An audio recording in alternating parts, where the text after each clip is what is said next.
An authoritative insider, known to us for his accurate predictions, shared new details about the iPhone 12. In his opinion, the upcoming innovations will acquire improved camera modules, and the changes will also affect the front lens.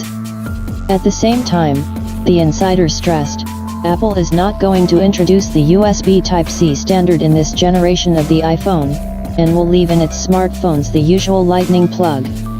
According to the information, the most expensive version of the iPhone 12 Max, as expected, will receive a system of 3 lenses. The resolution of the 2 main sensors of the camera will be 14 megapixels, while the auxiliary module will be limited to 10 megapixels.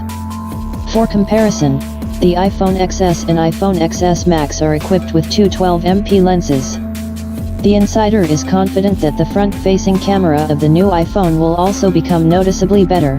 The resolution of the module will grow from 7 to 10 megapixels, which is positive for the quality of the pictures. It is assumed that Apple engineers will make adjustments to the camera system true depth, making the facial recognition process faster and more accurately. Remarkably, the transition to USB-C seems to be postponed indefinitely. According to an insider, all iPhones of 2020 will keep the original Lightning connector. However, small changes will still occur and they will touch the internal layout of the devices.